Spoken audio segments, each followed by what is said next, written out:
Hi everyone, welcome back to my channel. I am principal Jitendra Bhatia, CBSE school. आज का जो topic मैंने choose किया है वो है effective board writing. Effective board writing हमारी क्लासरूम के लिए कितना इम्पॉर्टेंट है, कितनी इम्पोर्टेंस रखता है, ये मैं आज आपको बताऊंगा और आप सच में बोलोगे हाँ ये इम्पॉर्टेंट है। देखिए, इससे कुछ की पॉइंट्स है जो मैं बताना चाहूँगा, जो आप लोग फॉलोअप करेंगे और आपकी क्लासरूम बहुत ही ज़्यादा इंटरैक्टिव, इनोवेटिव, क्रिएटिव और इंगेजिंग बन जाएगी। ठीक है, तो जो पहला पॉइंट है वो है हमारा लेजिबिलिटी। पहला जो पॉइंट है वो है लेजिबिलिटी। अब लेजिबिलिटी में भी कुछ तीन चीज़ें आती हैं, समझिएगा। पहली आती है स्पेस बिटवीन द लेटर्स। जो भी लेटर्स आप लिख रहे हैं उसके बीच में स्पेस होना चाहिए। जैसे मैंने ये लेटर्स लिखा है, राइटिंग देखिए, स्पेस है, एक प्रॉपर स्पेस है लेटर के बीच में। With space between words, words के बीच में स्पेस होना चाहिए। जो वर्ड्स आप लिख रहे हैं, देखिए दो मैंने वर्ड्स लिखे हैं, स्पेस है वर्ड्स के बीच में, दो वर्ड्स के बीच में स्पेस होना चाहिए। तीसरा, सेंटेंस के बीच में, दो सेंटेंस के बीच में प्रॉपर स्पेस होना चाहिए। ठीक है, अगर मैंने ऐसे लिख दिया स्पेस है ना, और यहां मैंने लिख दिया बिटवीन, ये देखिए कोई स्पेस नहीं है सेंटेंस के बीच में, लेटर के बीच में कोई स्पेस नहीं है। ना आप सही से समझ पाओगे, ना आपका बच्चा सही से समझ पाएगा जो पीछे बैठ के पढ़ रहा है, सबसे लास्ट सीट पे है।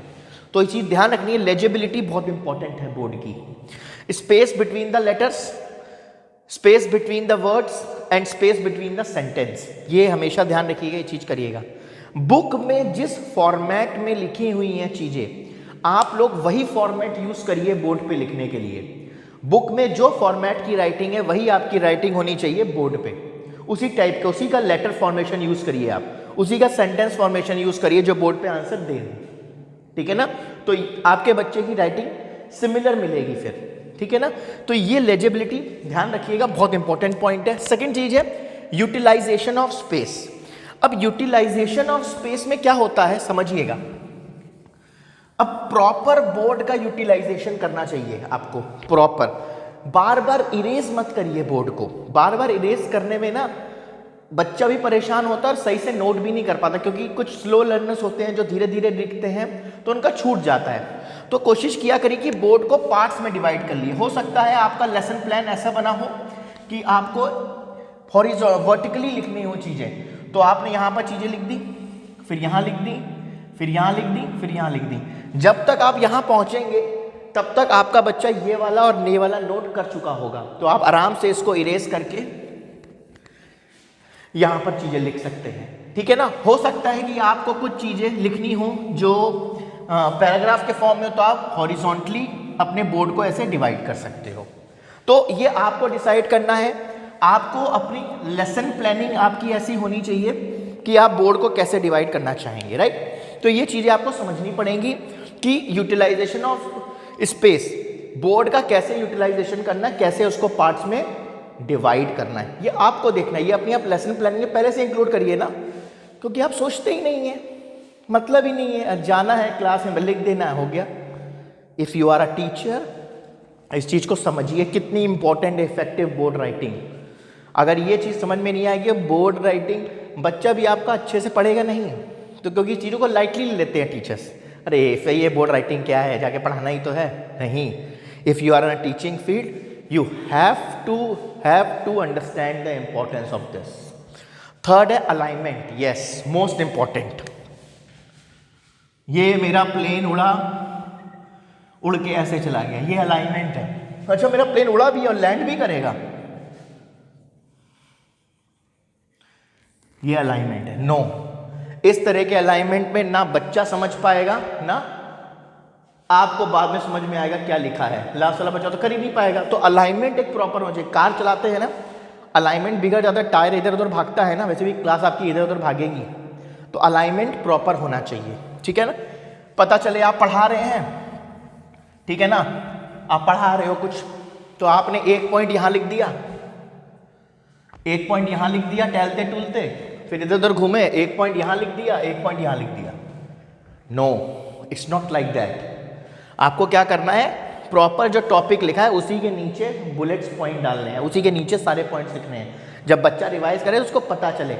टहलते टूलते कहीं भी पॉइंट्स नहीं लिखने हैं, ठीक है ना, कोई भी इंपॉर्टेंट पॉइंट्स आपको एक लाइन में, एक प्रॉपर सीरीज में लिखने हैं, जिससे कि आपको पता चलेगा आपने क्या पढ़ाया है, लास्ट में आपने कितने पॉइंट्स लिखे हैं।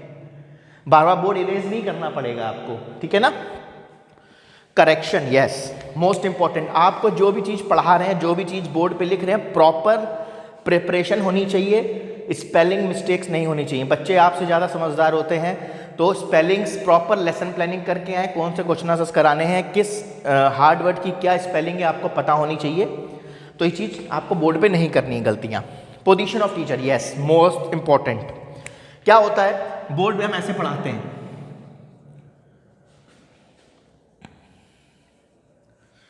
वेरी रॉन्ग मेथड, ऐसे नहीं खड़े होके पढ़ाना है। Position of teacher should be like this, writing like this and having an eye contact with the student. अगर ये चीज नहीं होगी ना, अगर आप ऐसे लिखेंगे तो बच्चे पीछे के कुछ एरोप्लेन उड़ा रहे हैं, कोई फैन फाइटर खेल रहे हैं, कोई चुपके से बाथरूम निकल गया, क्या क्लास आपका मैनेज भी, क्लास मैनेज भी नहीं होगा सही से, आपका क्लास मैनेज भी बेकार हो गया आपका, और आपका पढ़ाना भी बेकार हो गया। तो हमेशा देंगे position of teacher should be like this so that each student can see the words. अगर ऐसे लिखेंगे ना, पूरा बोर्ड कवर हो गया, बच्चा देख भी नहीं पाएगा क्या पढ़ा रहे हैं आप, क्या लिख रहे हैं। तो इंपॉर्टेंट ये है कि आपको ये पोजीशन रखनी है and have an eye contact with the student. तो this is the most important thing. तो ये जो पॉइंट्स हैं, अगर आप अपनी क्लास में इफेक्टिव बोर्ड राइटिंग स्किल को यूज़ करते हैं, चीज़ों को समझते हैं, तो आपकी क्लासरूम में चीज़ें इम्प्रूव होंगी। और हम लोग सब सीखने के लिए हैं यहाँ पर, क्योंकि इन चीज़ों को आप लोग नज़रअंदाज कर देते हैं, इग्नोर कर देते हैं, अरे ये क्या है, छोड़ो ये तो बेकार चीज़ है, बट ये बहुत इंपॉर्टेंट चीज़ है।